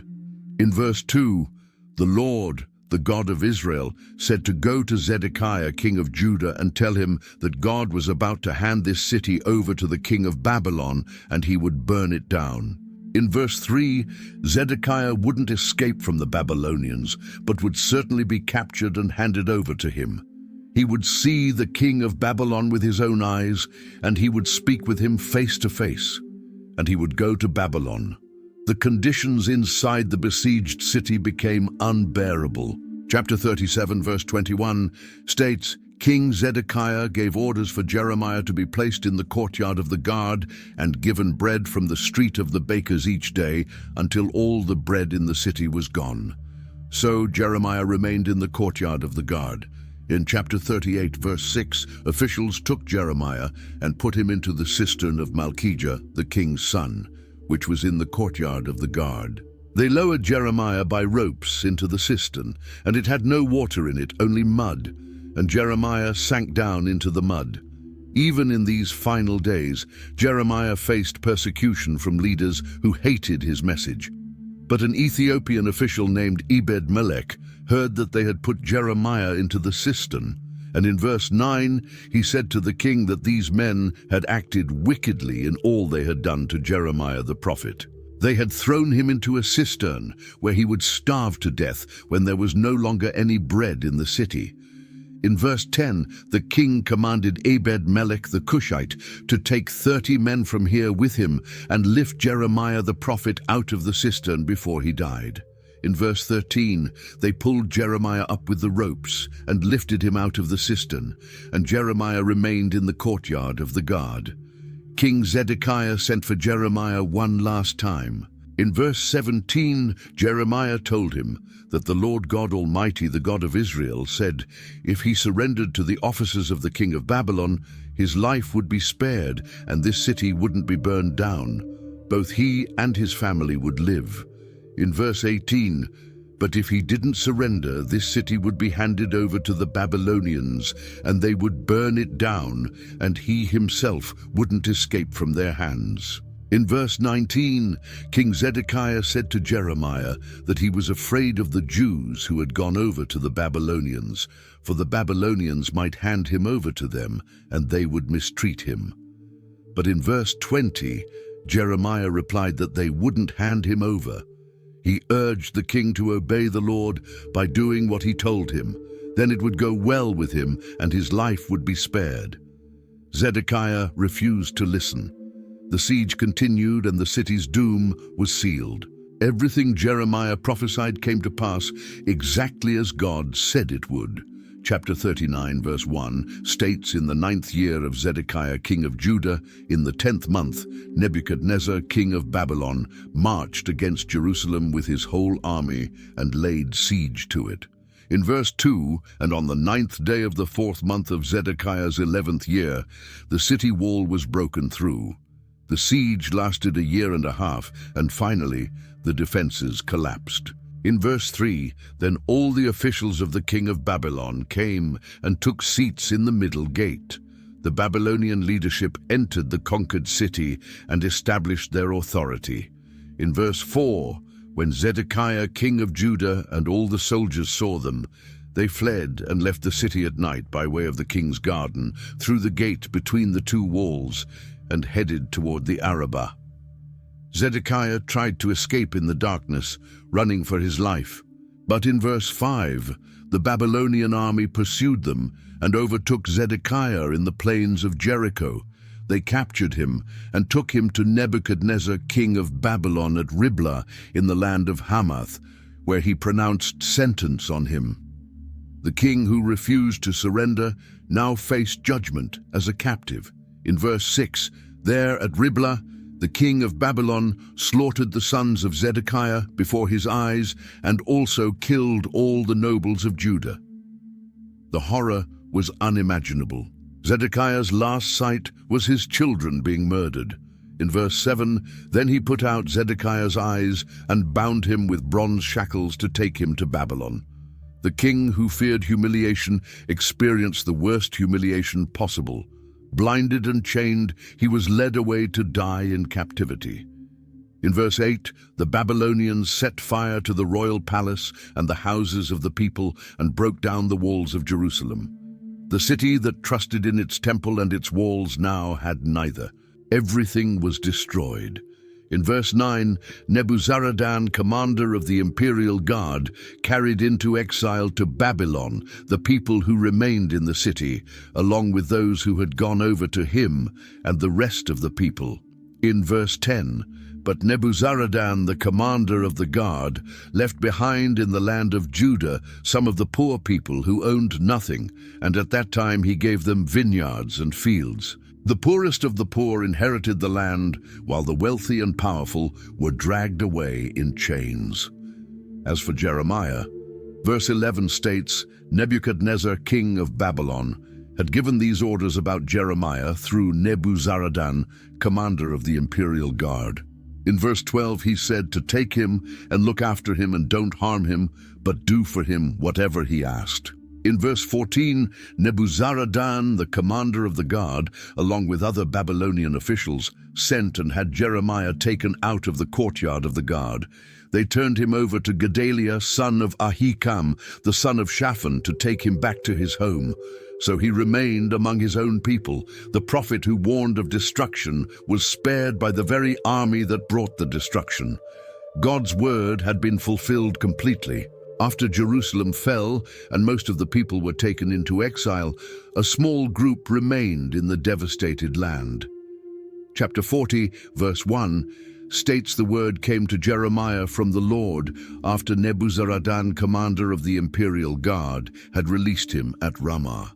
He had found Jeremiah bound in chains among all the captives from Jerusalem and Judah who were being carried into exile to Babylon. In verse 2, when the commander of the guard found Jeremiah, he said to him that the Lord his God had decreed this disaster for this place.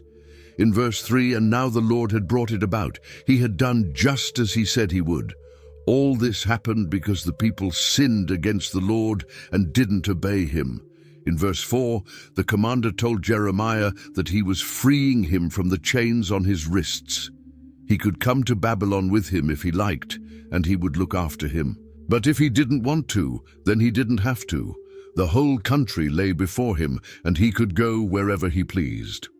In verse 5, however, before Jeremiah turned to go, Nebuzaradan added that he could go back to Gedaliah, son of Ahikam, the son of Shaphan, whom the king of Babylon had appointed over the towns of Judah, and live with him among the people, or go anywhere else he pleased. Then the commander gave him provisions and a present, and let him go. In verse 6, Jeremiah went to Gedaliah, son of Ahikam, at Mizpah, and stayed with him among the people who were left behind in the land. In verse 7, when all the army officers and their men who were still in the open country heard that the king of Babylon had appointed Gedaliah, son of Ahikam, as governor over the land, and had put him in charge of the men, women, and children who were the poorest in the land, and who hadn't been carried into exile to Babylon, in verse 8, they came to Gedaliah at Mizpah. The names of these officers were listed, and they came with their men. In verse 9, Gedaliah, son of Ahikam, the son of Shaphan, took an oath to reassure them and their men. He said not to be afraid to serve the Babylonians. They should settle down in the land and serve the king of Babylon, and it would go well with them.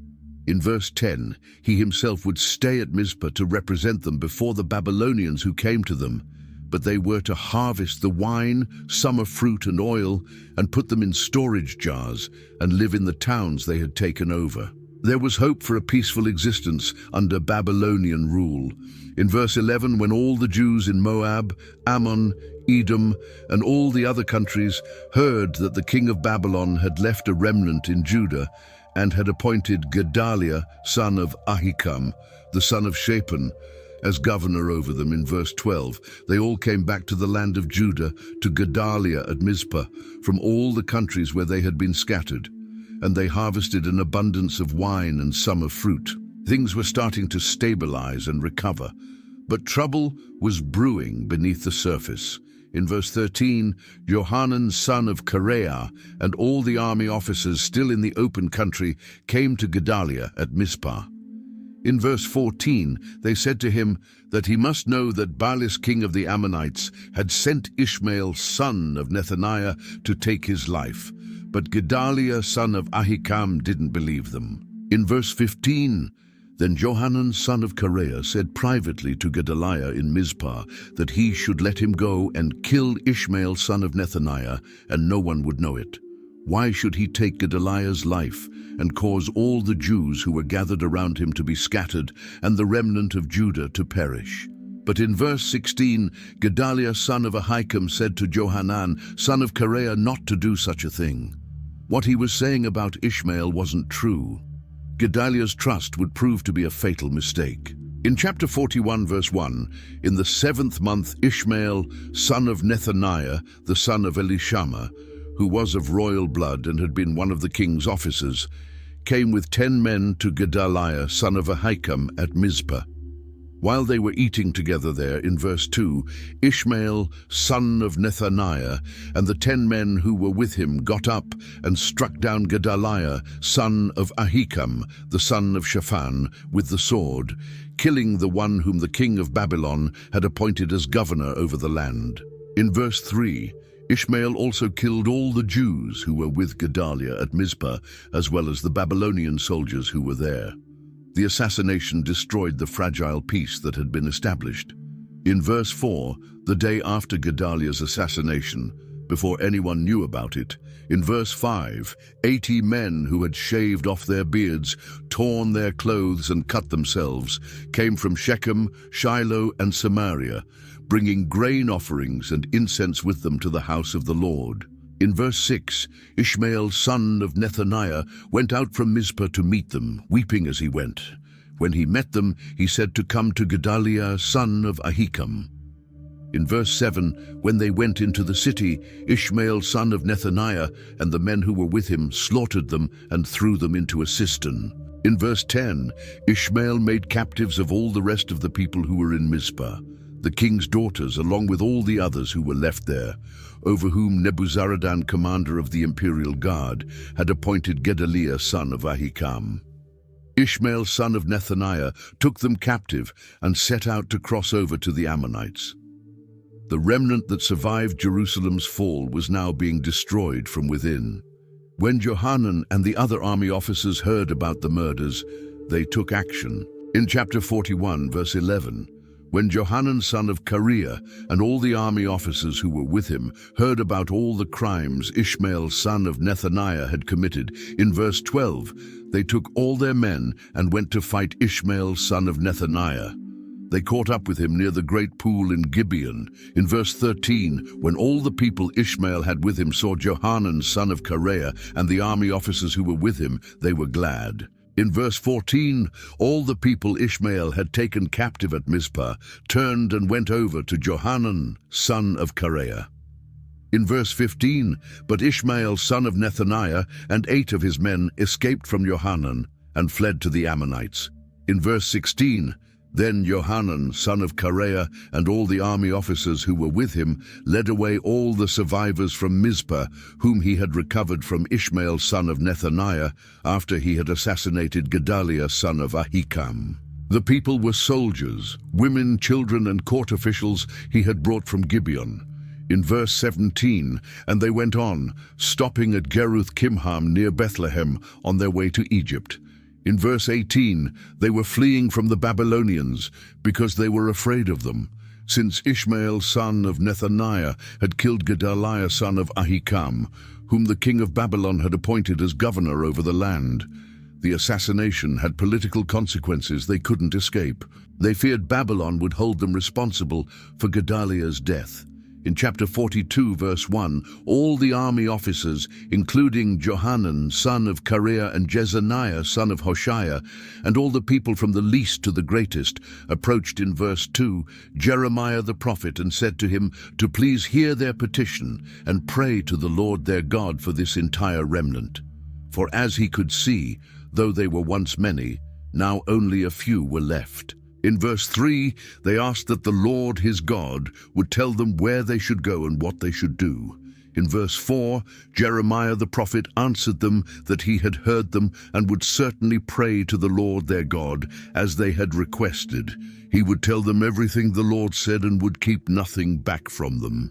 In verse 5, then they said to Jeremiah that may the Lord be a true and faithful witness against them, if they didn't act in accordance with everything the Lord their God sent him to tell them. In verse 6, whether it was favorable or unfavorable, they would obey the Lord their God, to whom they were sending him, so that it would go well with them, for they would obey the Lord their God. 10 days later, in verse 7, the word of the Lord came to Jeremiah. In verse 8, so he called together Johanan son of Kareah and all the army officers who were with him, and all the people from the least to the greatest.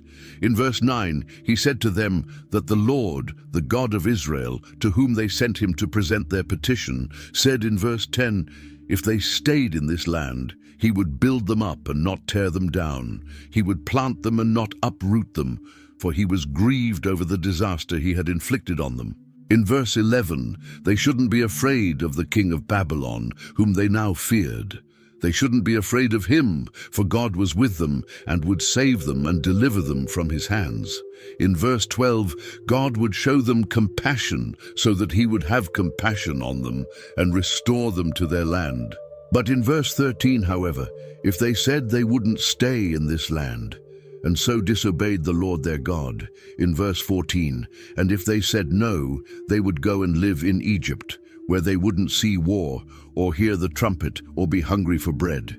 In verse 15, then they should hear the word of the Lord, remnant of Judah.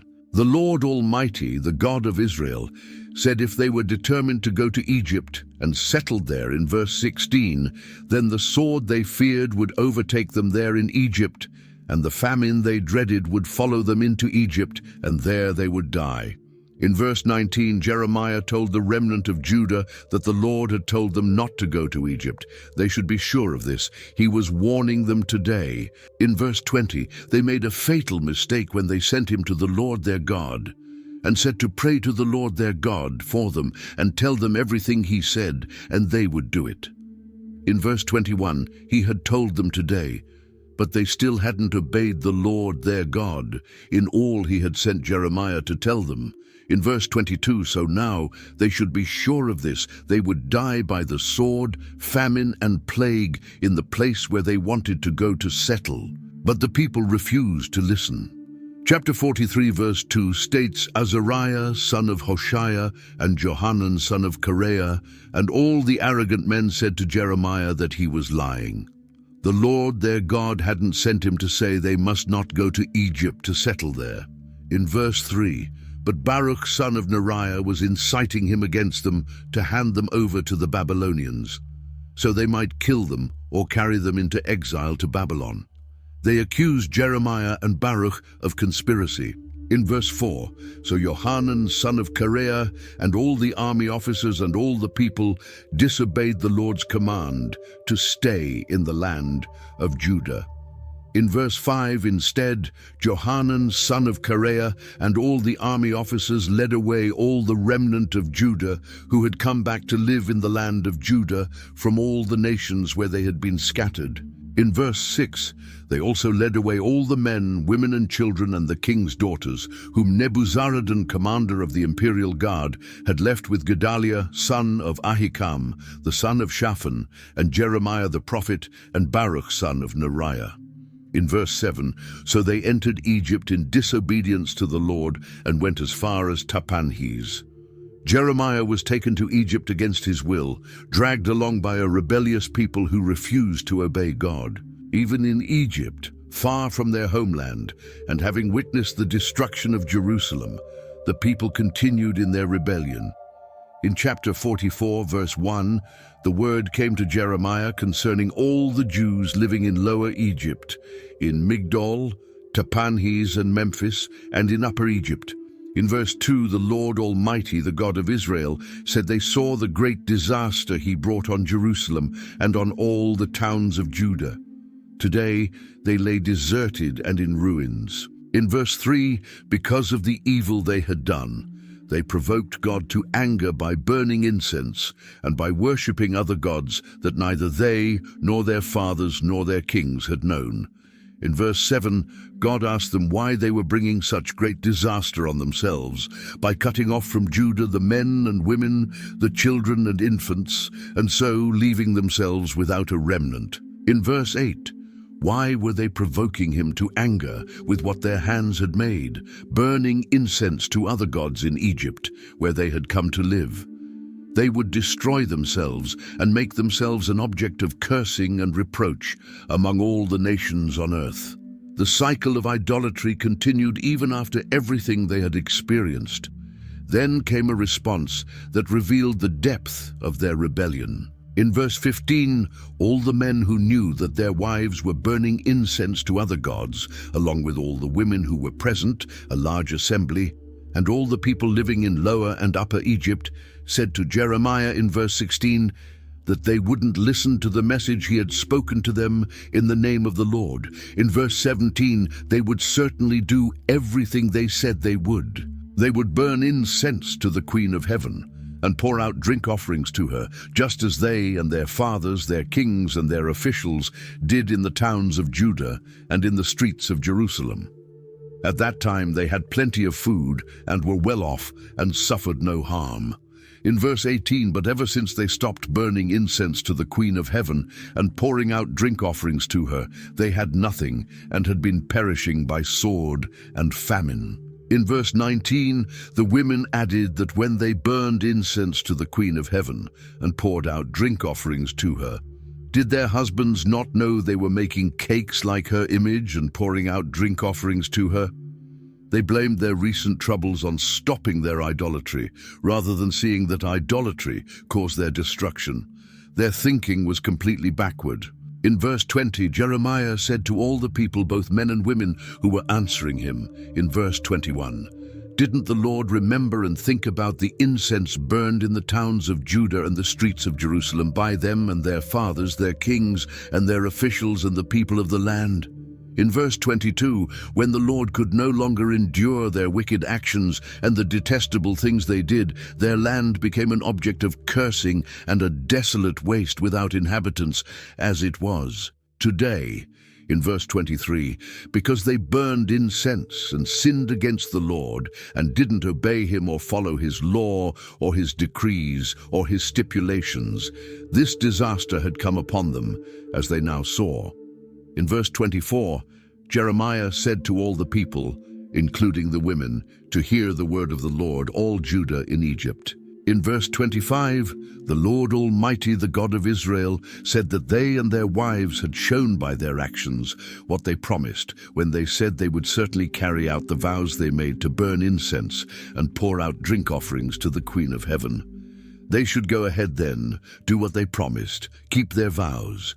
In verse 26, but hear the word of the Lord, all Jews living in Egypt. God swore by his great name that no one from Judah living anywhere in Egypt would ever again invoke his name, or swear by saying, as surely as the sovereign Lord lived. In verse 27, God was watching over them for harm, not for good. The Jews in Egypt would perish by sword and famine until they were all destroyed. Among all the oracles and prophecies, God had a specific message for Jeremiah's faithful scribe and companion. Chapter 45, verse 1, states this was what Jeremiah the prophet told Baruch son of Neriah when he wrote on a scroll the words Jeremiah dictated in the 4th year of Jehoiakim, son of Josiah, king of Judah. In verse 2, the Lord, the God of Israel, said to Baruch in verse 3 that Baruch had said, woe to him, the Lord had added sorrow to his pain. He was worn out with groaning and found no rest. In verse 4, the Lord told Jeremiah to say to Baruch that the Lord said he would overthrow what he had built and uproot what he had planted throughout the whole land. In verse 5, should Baruch then seek great things for himself, he should not seek them.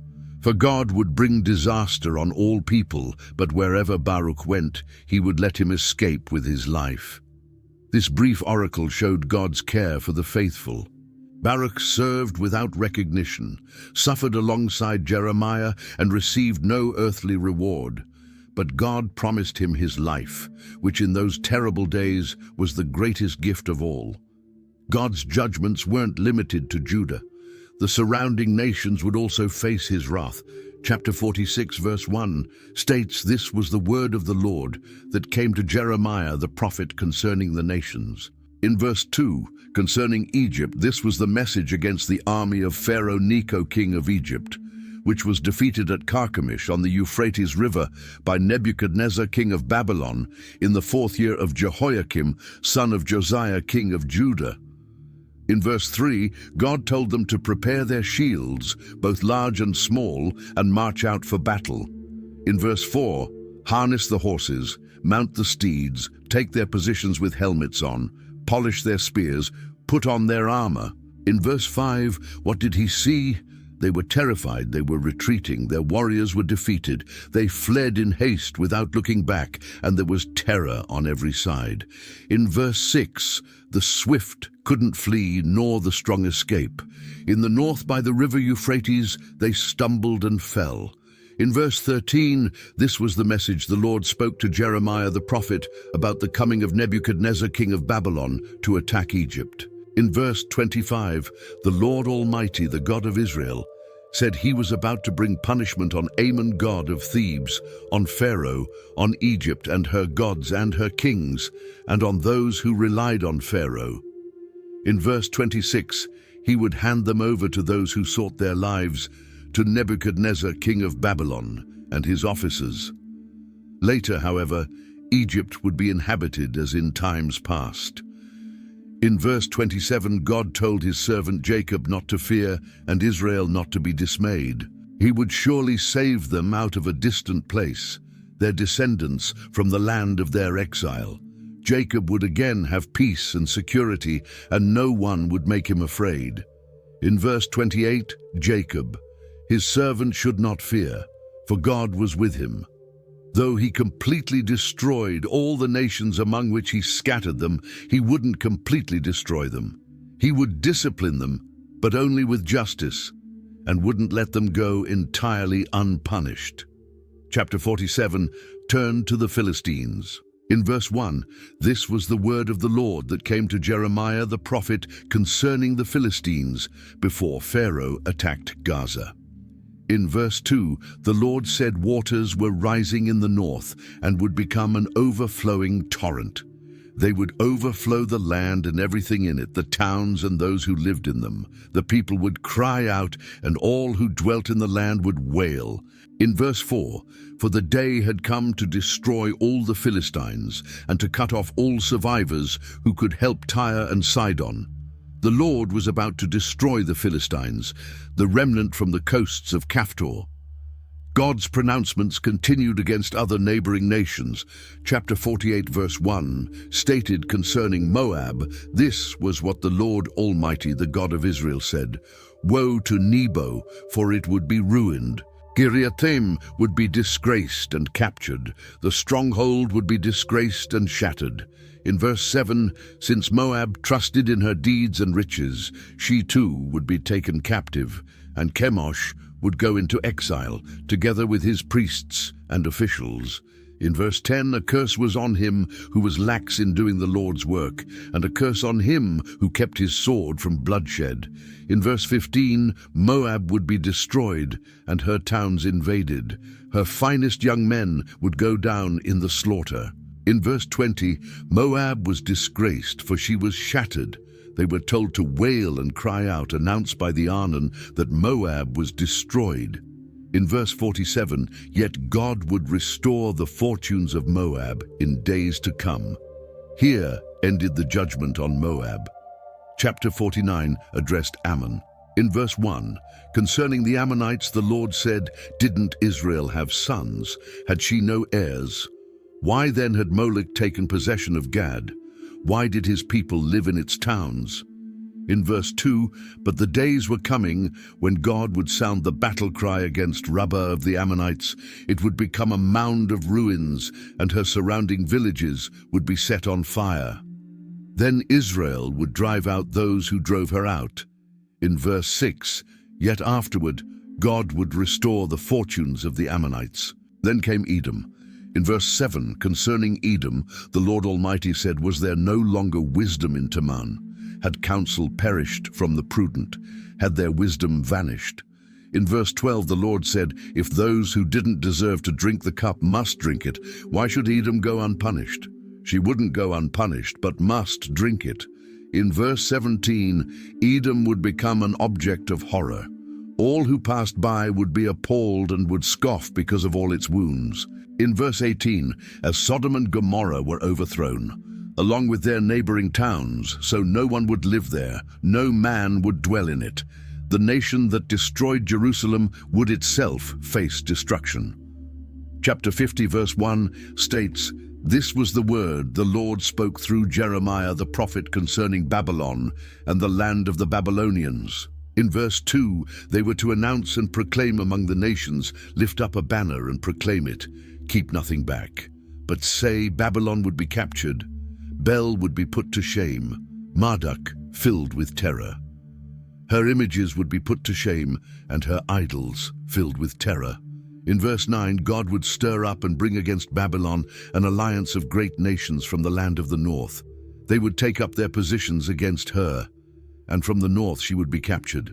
Their arrows would be like skilled warriors who didn't return empty-handed. In verse 18, the Lord Almighty, the God of Israel, said he would punish the king of Babylon and his land as he punished the king of Assyria.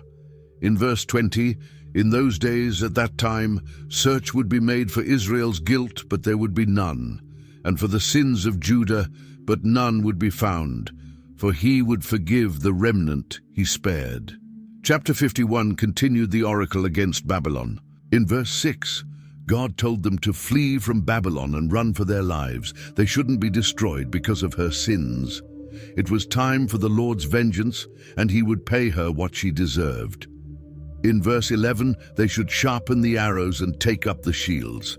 The Lord had stirred up the kings of the Medes because his purpose was to destroy Babylon. The Lord would take vengeance for his temple. In verse 41, God asked how Shishak would be captured. The boast of the whole earth seized. What a horror Babylon would be among the nations. In verse 49, Babylon must fall because of Israel's slain, just as the slain in all the earth had fallen because of Babylon. In verse 58, the Lord Almighty said Babylon's thick wall would be leveled and her high gates set on fire. The peoples exhausted themselves for nothing. The nation's labor was only fuel for the flames. In verse 64, Jeremiah told Sariah to say that Babylon would sink to rise no more because of the disaster God would bring upon her, and her people would fall. The words of Jeremiah ended here. The book concluded with a historical summary and a note of hope. Chapter 52, verse 1, stated Zedekiah was 21 years old when he became king, and he reigned in Jerusalem 11 years. His mother's name was Hamutal, daughter of Jeremiah from Libnah. In verse 2, he did evil in the eyes of the Lord, just as Jehoiakim had done. In verse 3, it was because of the Lord's anger that all this happened to Jerusalem and Judah, and in the end, he thrust them from his presence. The chapter recounted the fall of Jerusalem again, documenting verse by verse how in verse 4, in the 9th year of Zedekiah's reign, on the 10th day of the 10th month, Nebuchadnezzar, king of Babylon, marched against Jerusalem with his whole army. In verse 12, on the 10th day of the 5th month, in the 19th year of Nebuchadnezzar, king of Babylon, Nebuzaradan, commander of the imperial guard, who served the king of Babylon, came to Jerusalem. In verse 13, he set fire to the temple of the Lord, the royal palace, and all the houses of Jerusalem. Every important building he burned down. In verse 27, there at Riblah in the land of Hamath, the king had them executed. So Judah went into captivity, away from her land. In verse 28, this was the number of the people Nebuchadnezzar carried into exile. In the 7th year, 3,023 Jews. The accounting of exiles continued through different deportations, but the book didn't end in total darkness. In verse 31, in the 37th year of the exile of Jehoiakim, king of Judah, in the year evil Merodach became king of Babylon, he released Jehoiakim, king of Judah, and freed him from prison on the 25th day of the 12th month. In verse 32, he spoke kindly to him and gave him a seat of honor, higher than those of the other kings who were with him in Babylon. In verse 33, so Jehoiakim put aside his prison clothes, and for the rest of his life ate regularly at the king's table. In verse 34, day by day the king of Babylon gave Jehoiakim a regular allowance as long as he lived, till the day of his death. Jeremiah's message isn't just ancient history. It speaks to us today about the cost of following God, the danger of false security, and the certainty that God keeps his promises. If this journey through Jeremiah's life has impacted you, if you've seen the book of Jeremiah in a way you never have before, I invite you to subscribe to this channel so you don't miss future biblical explorations. Share this video with someone who needs to hear Jeremiah's story, someone who's facing opposition for their faith, or someone who simply wants to understand the Bible more deeply. Your support helps us continue bringing these powerful biblical narratives to life. Thank you for watching. And may Jeremiah's courage and God's faithfulness inspire your own walk of faith.